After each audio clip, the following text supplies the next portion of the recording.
ISIS कब join किया ये जानने के लिए क्यों ज्वाइन किया और कैसे ज्वाइन किया ये जानना ज़रूरी है सर।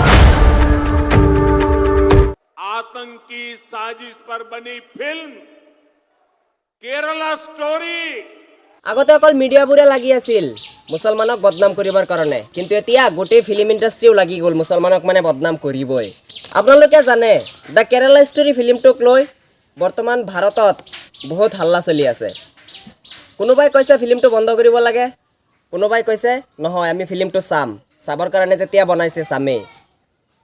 আজি কি কাৰণত দ্য কেৰালা ষ্টৰী ফিল্মটো বন্ধ কৰিব লাগে সেইটোৰ বিষয়ে এই ভিডিঅ'ৰ জৰিয়তে জনাবৰ চেষ্টা কৰিম। তো আপোনালোকে মোৰ লগত ভিডিঅ'টোৰ শেষলৈকে চাই থাকক।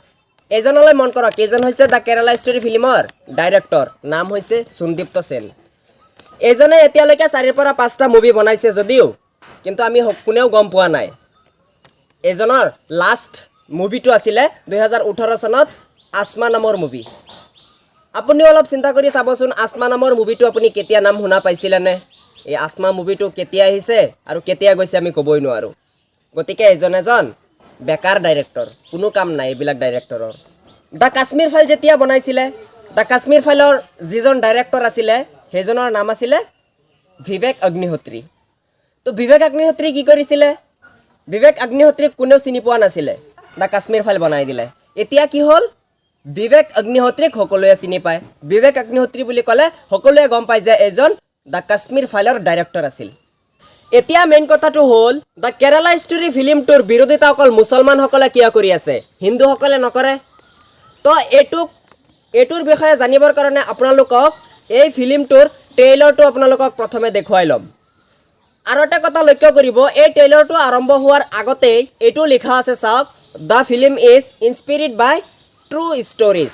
মানে এই ফিল্মটোত যিকেইটা দিয়া হৈছে গোটেইখিনি সঁচা কথা বোলে।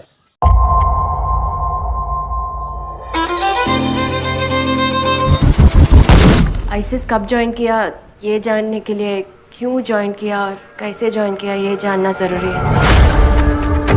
इस दुनिया को सिर्फ अल्लाह चलाता है, ओनली अल्लाह। दुश्मनी रिश्ते बनाओ, जरूरत पड़े तो उन्हें प्रेग्नेंट करो और जल्द से जल्द अगले मिशन के लिए हमें हैंडओवर करो। हिजाब पहनी एक भी लड़की के साथ ना ही कभी रेप होता है, ना ही कभी कोई उन्हें छेड़ता है, because Allah always protects us. Are you trying to say only Allah protects?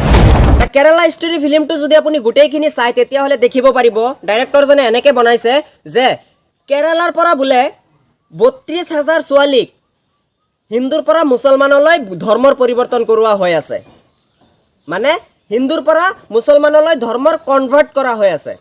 তাৰপিছত ISISত জইন কৰোৱা হৈ আছে, Islamic State of Iraq and Syria. মানে তাত উগ্ৰপন্থীত জইন কৰোৱা হৈ আছে। কেৰালাৰ পৰা হিন্দু ছোৱালীক মুছলমান প্ৰথমে বনোৱা হয়, তাৰপিছত মুছলমান বনাই পিনে ISISত জইন কৰোৱা হয়। কেৰালাত বোলে বৰ্তমান এনেকুৱা হৈ আছে। এতিয়া মেইন কথাটো হ'ল যে ফিল্মটোত যে 32,000 ছোৱালীক কেৰালাৰ পৰা ধৰ্মৰ পৰিৱৰ্তন কৰোৱাই ISISত যে জইন কৰোৱা হৈ আছে, আদালতৰ হাতত কিমান প্ৰমাণ আছে? এইটোতো চৰকাৰৰ হাতত প্ৰমাণ থাকিব লাগিব। তো এতিয়া আইনৰ হাতত কিমান প্ৰমাণ আছে চাওক আপোনালোকে। এতিয়া প্ৰমাণ হ'ল যে গোটেই ভাৰতবৰ্ষৰ ভিতৰত 60ৰ পৰা 66 জন মানুহ ISISত জইন কৰোৱা হৈছে। তাৰ ভিতৰত 13 জন হৈছে মহিলা আৰু কেৰালাৰ পৰা মাত্ৰ 6 জন মানুহ ISISত জইন কৰিছে। তাৰ ভিতৰত 3 জনক অকল ধৰ্মৰ কনভাৰ্ট কৰোৱা হৈছে। এই 3ৰ পৰা 32,000লৈকে কেনেকৈ গ'ল? এতিয়া এই 32,000 বনোৱাত ভাৰতবৰ্ষত হিন্দু আৰু মুছলমানৰ মাজত কণ্ট্ৰভাৰ্চি সৃষ্টি কৰিবৰ কাৰণে যথেষ্ট, আৰু এইটো হৈয়ে আছে।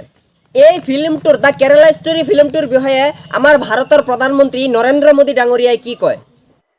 आतंकी साजिश पर बनी फिल्म केरला स्टोरी, ये केरला स्टोरी की इन दिनों काफी चर्चा है। कहते हैं केरला स्टोरी सिर्फ एक राज्य में हुई आतंकवादियों की छद्म नीतियों की साजिशों पर आधारित है। এতিয়া চাওক, আমাৰ ভাৰতৰ প্ৰধানমন্ত্ৰী নৰেন্দ্ৰ মোদী ডাঙৰীয়াই দ্য কেৰালা ষ্টৰী ফিল্মটোক এটা ইলেকশ্যন কেম্পেইনত গৈ প্ৰমোট কৰিছে।